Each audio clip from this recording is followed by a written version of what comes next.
Chief election commission के बारे में मैंने बोला कि यह व्यक्ति वोट चोरों की रक्षा कर रहा है। जो भी मैं यहां बोल रहा हूं 100% प्रूफ के साथ, सबूत के साथ बोल रहा हूं।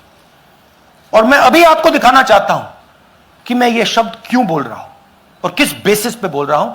आपको अपनी आंखों से ये दिखेगा। कर्नाटका सीआईडी ने केस चालू किया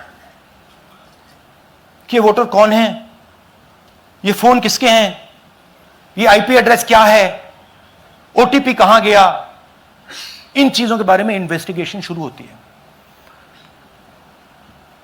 कर्नाटक सीआईडी ने हिंदुस्तान के इलेक्शन कमीशन को 18 चिट्ठियां लिखी हैं। हमें आप यह इंफॉर्मेशन दीजिए, बिल्कुल क्लियर है। डेस्टिनेशन आईपी दीजिए, डिवाइस डेस्टिनेशन पोर्ट दीजिए, ओटीपी ट्रेल दीजिए, फोन नंबर्स दीजिए, फोन नंबर्स के मालिकों के नाम दीजिए। क्लियरली पूछा है, नो आंसर। 18 चिट्ठी CID Karnataka, no answer from chief election commissioner, no answer from election commission. Timeline देखिए,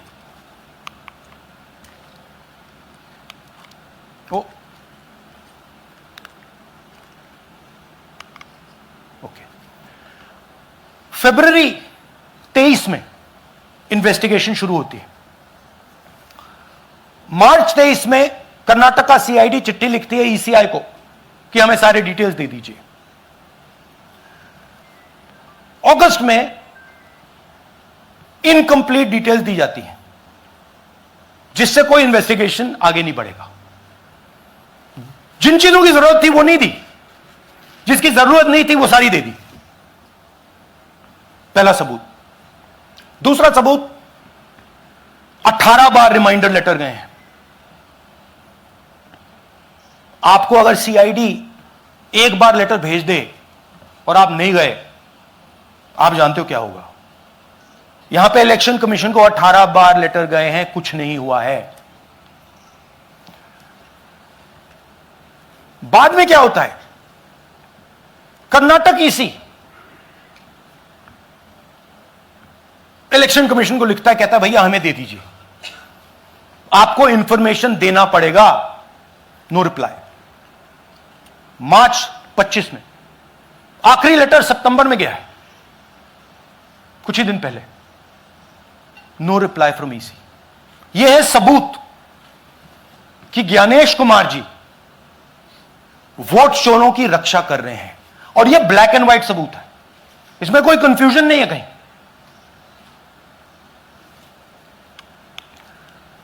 तो सवाल उठता है, यह है कौन जो सेंट्रलाइज तरीके से कॉल सेंटर के प्रयोग से, सॉफ्टवेयर से अलग अलग प्रदेशों में वोट डिलीट कर रहे हैं, ऐड कर रहे हैं। इलेक्शन कमीशन जानता है, ज्ञानेश कुमार जी जानते हैं। अच्छा, ये सिर्फ आनंद में नहीं हुआ, ये अलग अलग कंस्टिट्यूएंसीज में हुआ है। आनंद में लीगल प्रोसेस चालू हो गई, पकड़ लिया। यहां महाराष्ट्र में उसी मोडस ऑपरेंडी से, उसी सिस्टम से यहां पे वोट ऐड हुए हैं। आनंद में डिलीट, रजौरा में एडिशन। 6850। आपको याद होगा पिछले प्रेजेंटेशन में मैंने आपको नाम दिखाए थे, ये देखिए वही नाम यहां है। वही सिस्टम महाराष्ट्र में चल रहा है जो कर्नाटक में चल रहा था। नाम वैसे ही है, जेडब्ल्यू जेडब्ल्यू जेडब्ल्यू, पता वैसा है जेडब्ल्यू जेडब्ल्यू, नाम यू ऐसे किसी ने टाइप करके लगा दिया। तो जो ये काम कर रहा है, ये उत्तर प्रदेश में, हरियाणा में, बिहार में, कर्नाटक में, महाराष्ट्र में वही कर रहा है।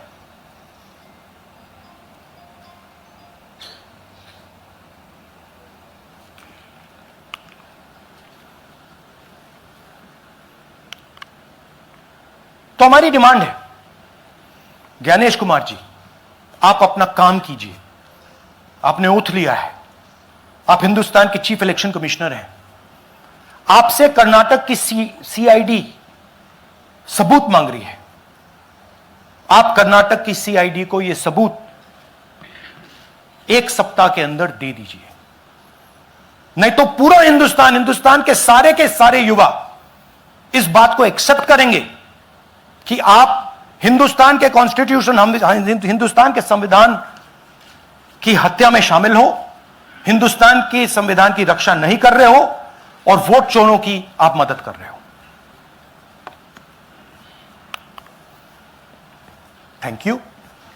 और थोड़ी देर में हम आपको हाइड्रोजन बॉम्ब दिखाने जा रहे हैं। नहीं, आज नहीं, थोड़ी देर में उसकी प्रिपरेशन चल रही है, क्योंकि हम देखिए, मैंने टीम से कहा है कि अगर मैं स्टेज पे जा रहा हूं, ब्लैक एंड व्हाइट प्रूफ नहीं होगा,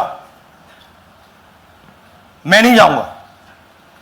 अगर ब्लैक एंड व्हाइट प्रूफ होगा, जो कोई मतलब उसको निगेट नहीं कर सकता, मैं जाऊंगा।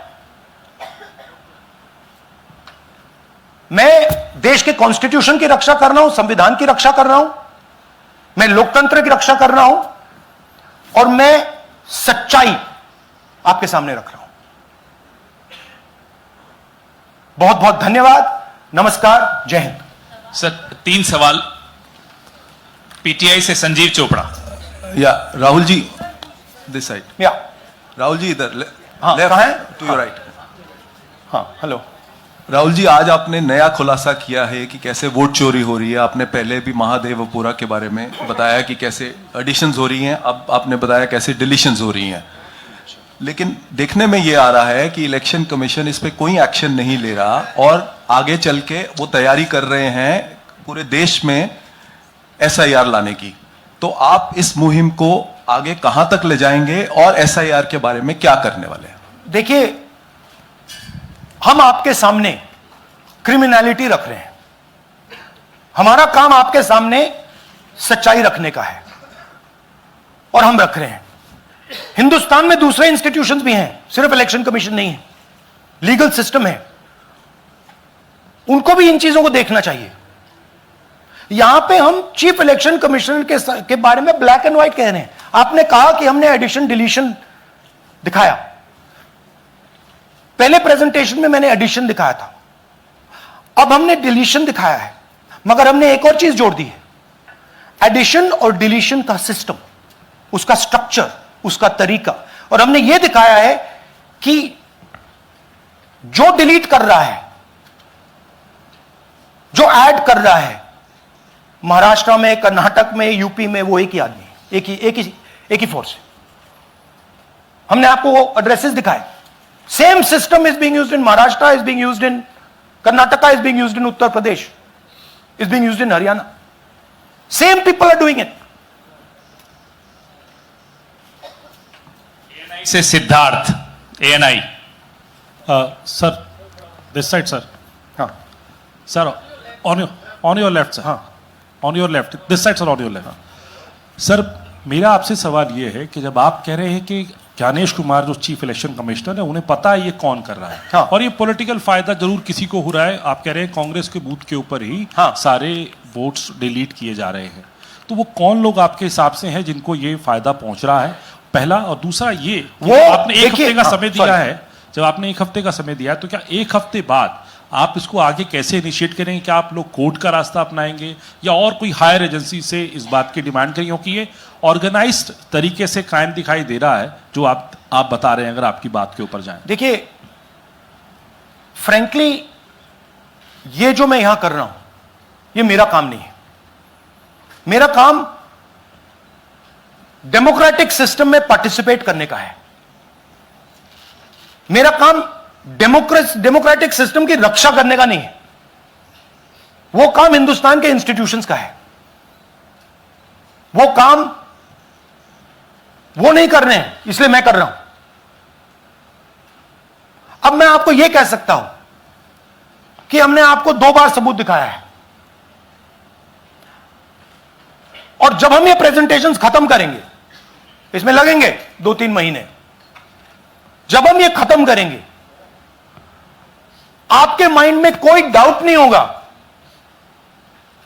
कि हिंदुस्तान में state after state, Lok Sabha after Lok Sabha चोरी हो रही है। तो मेरा काम सच्चाई दिखाने का है। मैं हिंदुस्तान की जनता को, हिंदुस्तान के युवाओं को सच्चाई दिखा सकता हूं। यह मेरा काम है।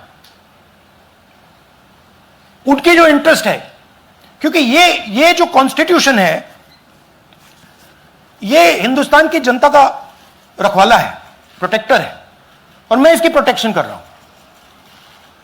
इसकी प्रोटेक्शन करने का काम हिंदुस्तान के इंस्टीट्यूशंस का है, हिंदुस्तान के ऑपोजिशन लीडर का नहीं है। मगर इंस्टीट्यूशंस नहीं करने हैं। अच्छा, एक इंटरेस्टिंग बात आई है जो मैं आपको बताना चाहता हूं कि इलेक्शन कमीशन के अंदर से हमें मदद मिलनी शुरू हो गई है। मैं साफ बोल देता हूं, इलेक्शन कमीशन के अंदर से, पहले नहीं हो रहा था, अब इलेक्शन कमीशन के अंदर से इंफॉर्मेशन आ रही है। यह रुकेगा नहीं, यह रुक नहीं सकता है, क्योंकि हिंदुस्तान की जनता इस बात को एक्सेप्ट नहीं करेगी। एक बार हिंदुस्तान की जनता को, हिंदुस्तान के युवाओं को पता लग गया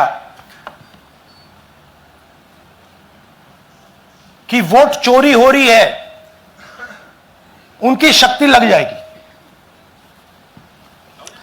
आईएएनएस से आलोक झा,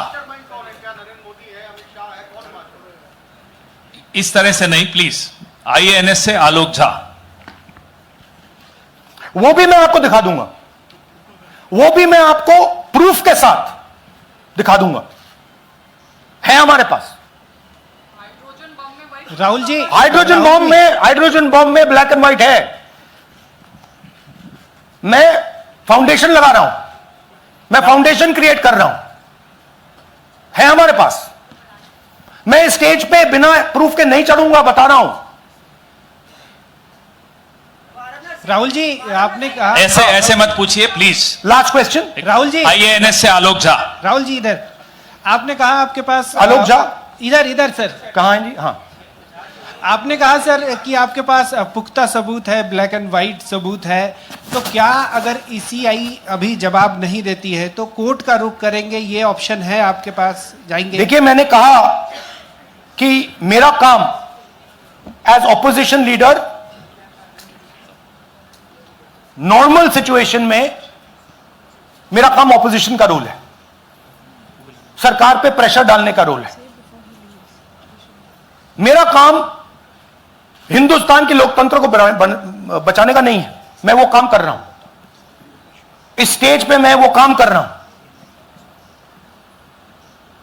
तो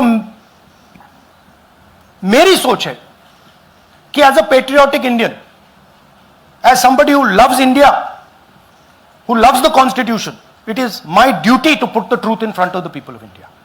अब अगर हिंदुस्तान के इंस्टीट्यूशंस कुछ करना चाहते हैं, वो करेंगे। उनमें भी बहुत लोग हैं, जैसे मैंने आपसे कहा, मैं सरप्राइज हो रहा हूं, इलेक्शन कमीशन से लोग आ रहे हैं, इंफॉर्मेशन दे रहे हैं, और बढ़ रहा है वो।